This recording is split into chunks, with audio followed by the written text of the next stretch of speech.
بسم اللہ الرحمن الرحیم۔ السلام علیکم۔ 14 اگست 2020 کے لحاظ سے سعودی عرب میں وبائی مرض کرونا کی رپورٹ آپ سے شیئر کی جا رہی ہے۔ 1383 افراد پچھلے 24 گھنٹے میں متاثر ہوئے ہیں، جبکہ 35 افراد انتقال بھی کر گئے ہیں۔ انا للہ و انا الیہ راجعون۔ 2566 افراد صحتیاب بھی ہوئے ہیں۔ الحمدللہ سعودی عرب میں وبائی مرض کافی حد تک کنٹرول ہوتا نظر آ رہا ہے۔ آپ لوگوں کو بڑی شدت سے انٹرنیشنل فلائٹس چلنے کا انتظار ہے۔ یہی وبائی مرض کی صورتحال رہی تو انشاءاللہ یہ خبر بہت جلد آئے گی۔ ڈیٹ آپ کو نہیں بتائی جا سکتی، جس کے بارے میں بہت سارے غیر ملکی افراد مسلسل اصرار کرتے ہیں۔ سعودی عرب کا کوئی بھی ادارہ تاریخ نہیں بتا رہا، مگر امید ضرور ہے کہ انشاءاللہ اس بارے میں اچھی خبر آئے گی۔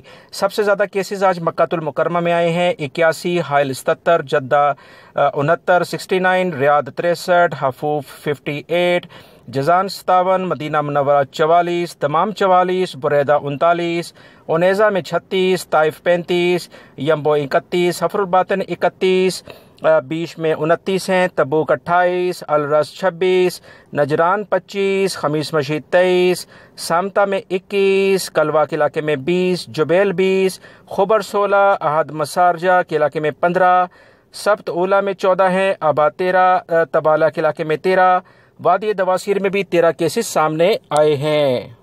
دوستوں مزید علاقوں میں الکنفدہ کے علاقے میں سرات عبیدہ، البشائر، بکہ، ارر اور مجمع میں 8 کیسز ہیں۔ العقیل، السیاح اور الکجمہ، السلیس، ابو عریش، ان میں 7 کیسز ہیں۔ حناکیہ، کامل، شرورہ، الخرج، البج، البہا اور سکاکا، محد الزحب، البکریہ، زہران الجنوب اور خفجی، زہران اور اس طرح سے القیسیومہ کے علاقے میں 5 کیسز ہیں۔